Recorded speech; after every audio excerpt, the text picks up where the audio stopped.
Okay, on the bench today we have a pink PS5 Dual Sense Controller. This is actually my wife's controller for PS5, and she noticed the other day that she was getting a bit of stick drift, which was interfering with her shooting zombies. So I'm going to have a look at it, get it back up and running again. But first of all, I'm going to plug this in, go to gamepad tester and just confirm what it's doing. Right, okay, our gamepad tester. So I'm just going to plug the controller into the computer via the USB cable. There we go, that's it up. And you can actually see straight away down the bottom there, the left stick is already moving to the left. Now I just tapped it to the left there, stuck even further across. So yeah, I mean that's a problem.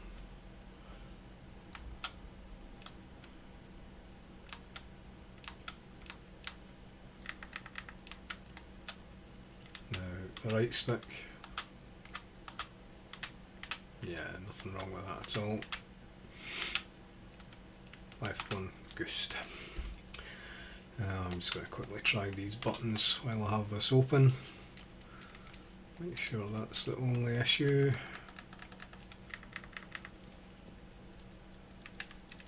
Yeah, everything else is fine. Right, okay, let's get back to the overhead view. Right, so what I'm going to do in this one is I'm going to use the original method, where you can basically clean the potentiometer to get the controller back up and running. I do have replacement anti-drift sticks for this one, but I've already covered fitting these in a video. So in this one I'm just going to go through what you can do, especially if you don't have access to a soldering iron. I mean, for this basically you just need a spudging tool, a screwdriver, cotton bud or two, and some high percentage, like 99% isopropyl alcohol, and that should hopefully get it back up and running. Depends how bad it is. This controller hasn't seen massive amounts of use, so I would think that this should get it going. If not, obviously I'll just replace it. Right, so let's get cracking and get this open. So first things first, controller's off, and I need to pop these off from the bottom. Hopefully this spudger's thin enough, not looking like it is. Let's try this one. There we go. And I can just run that round the bottom. And do the same at this side, underneath, and then just run the tool round.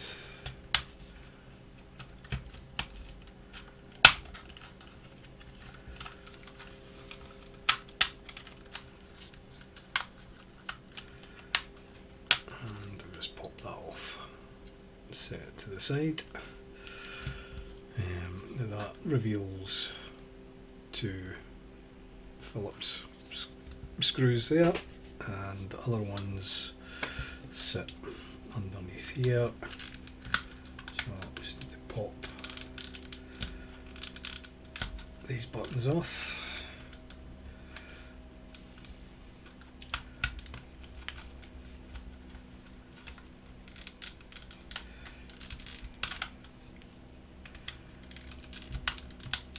Not quite getting underneath using that one.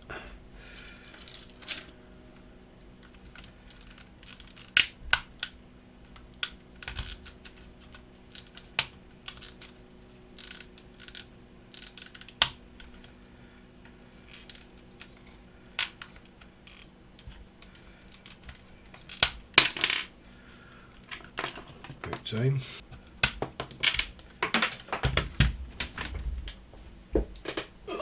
Throwing that one away. Right, okay, that's them off. Okay, got a screw here and a screw here.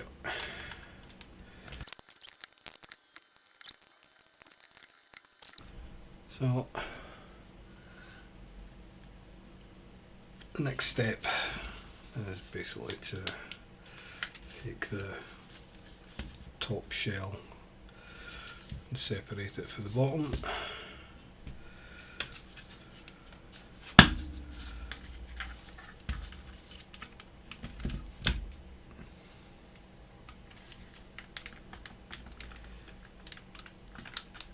I'm not really sure where the best place to start is with this.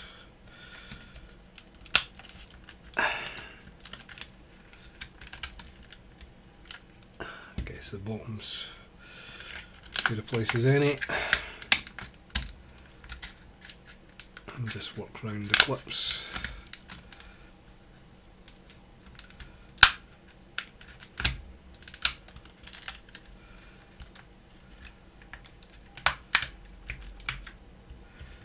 These two here.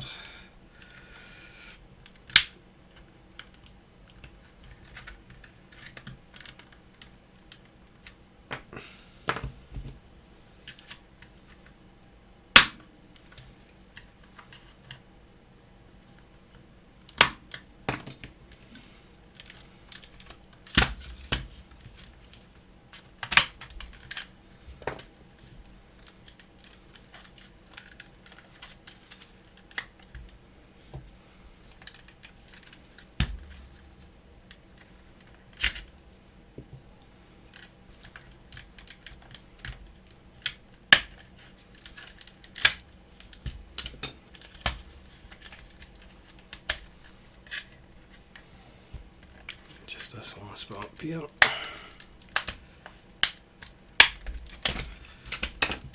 That should be it.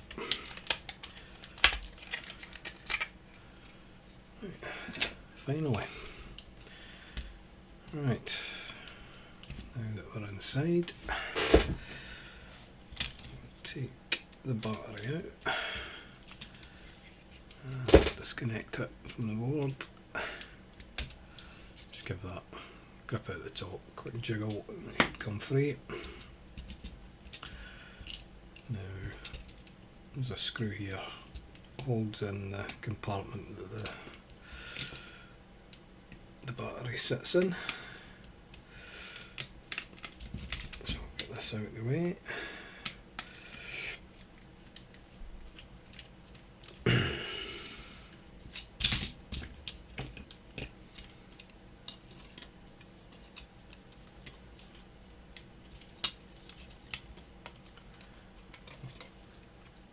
we go. Right, now we need to take off the ribbon connectors.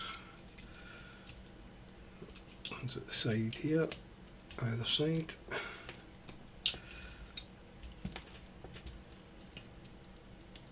If you can just grip the little blue tabs using your fingers. If not, you could use a pair of tweezers if that's easier, which might be this top one. Not a lot of room to play with, nothing much to grip onto.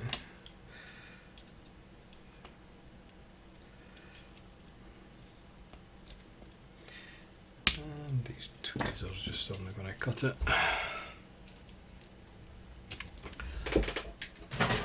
So,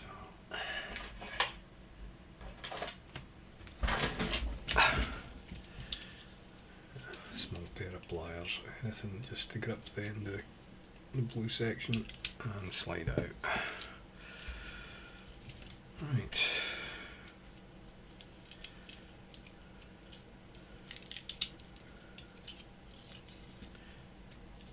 And we have these ones here.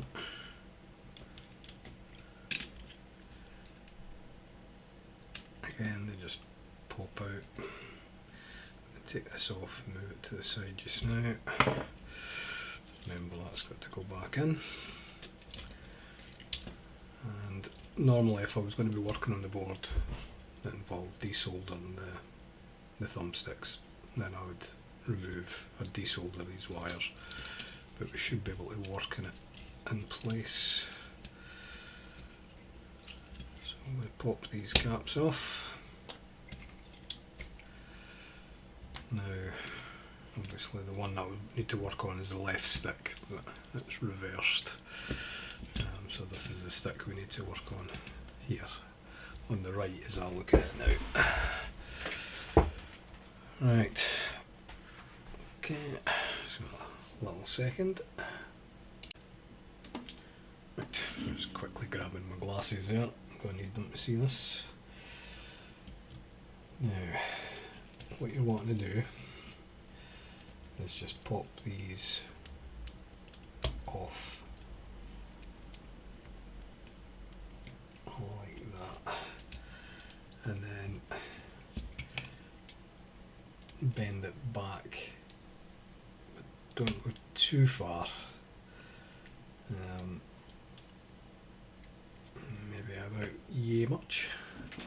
What's that? 60 degrees or so, I suppose. I'll do the same with this side.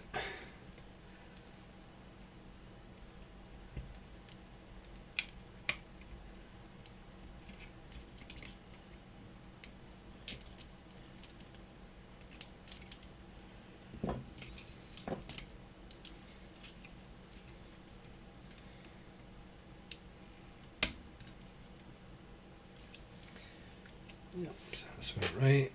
Now you want to remove, I'm just going to zoom in here. Hopefully you can get a good view. So you want to remove the wiper. It doesn't look too bad. So what you now want to do is get cotton bud and some isopropyl alcohol. Nice generous helping. And you want to go inside here and go round. There's a track that you'll see. I'm not sure how well we'll pick it up on camera, but you just want to give that a good clean. As you can see,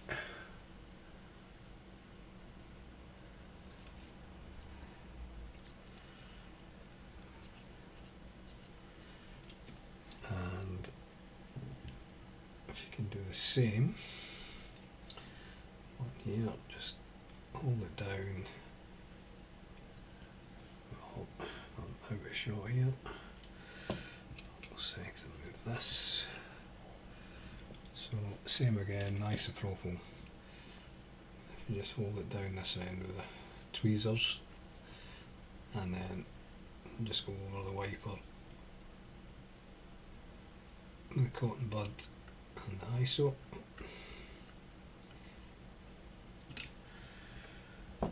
Right, that's that one. I'll just get this other one out as well. Is that clean?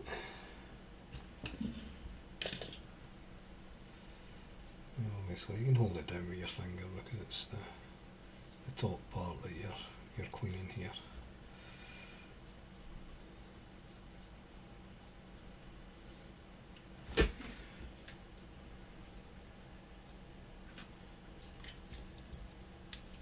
And same again, going inside. Plenty of isopropyl on the cotton bud. A good soaking.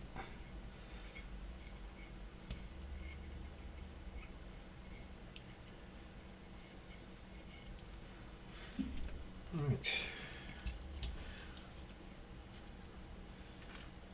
And making sure that the wiper, sorry, flat bit, is facing up the way. Slip this back in.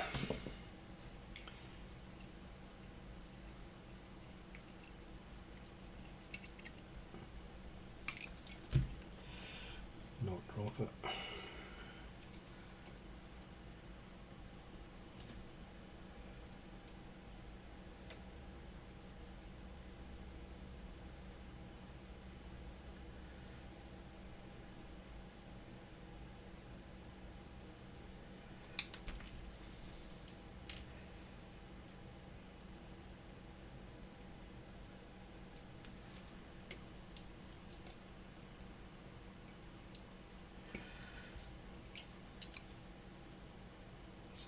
get that in place and keep it in place. So I'm going to close this up. There we go. And you should hear a nice click when it goes back in. Make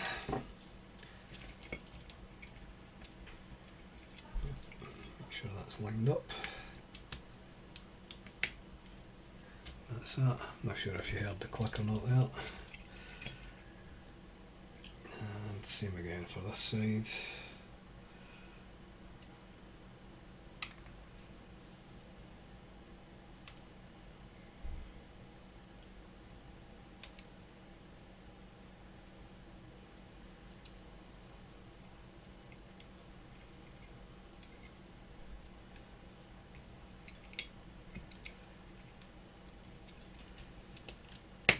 And click it shut.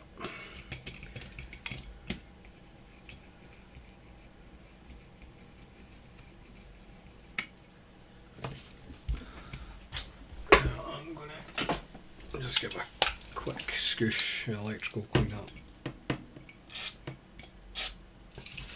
inside both.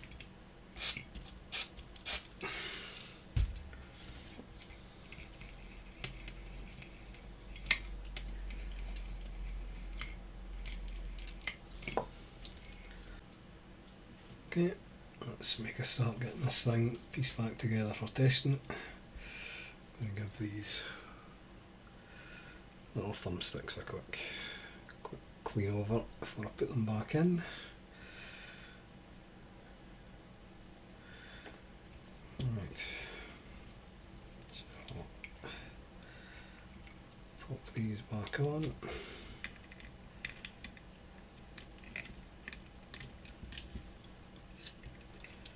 Flip this over, make sure these ribbon cables are in place. Same with this one, just pop it back from underneath. Okay, that's them in. Okay, so we'll get these ribbon cables back in place first.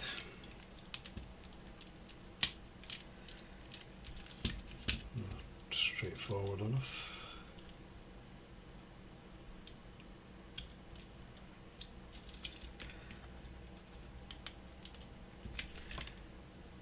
And get this back in as well.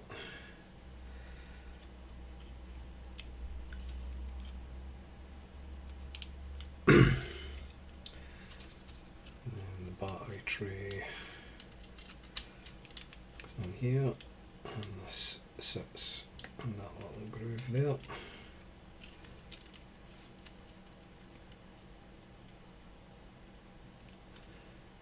There we go, perfect. And get this screw back in.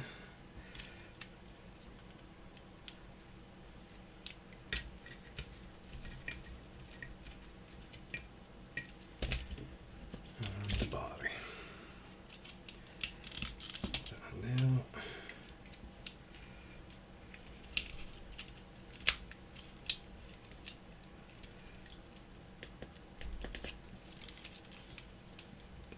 Okay, that's that. Make sure I'm not forgetting anything. Clip this back on.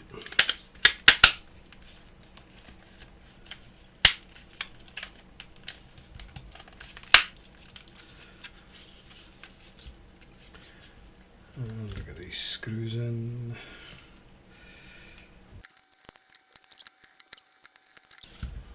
And get these in. So this is your right trigger.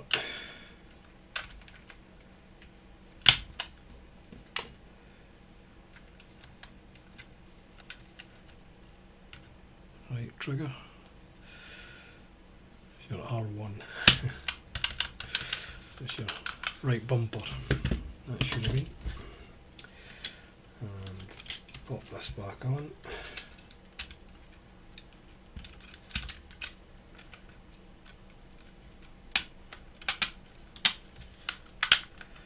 There's two bits go underneath. Right,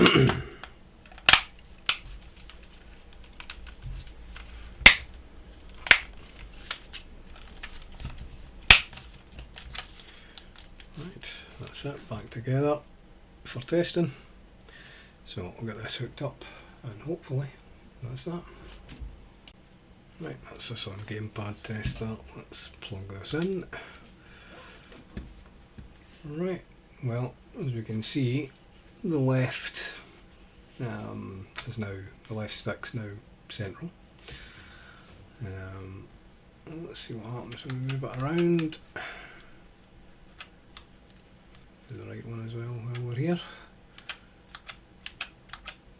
Okay, if I go down, let go, up, left, right, and it's popping back into the middle. So that's that drift sorted. And we'll just check the rest of the buttons while we're here. And left click, right thumbstick click. Yep, it's all spot on. Excellent.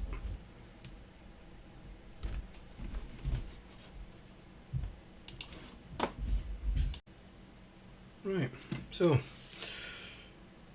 that was a total success. That thumbstick is now working as normal. It's not a guaranteed fix.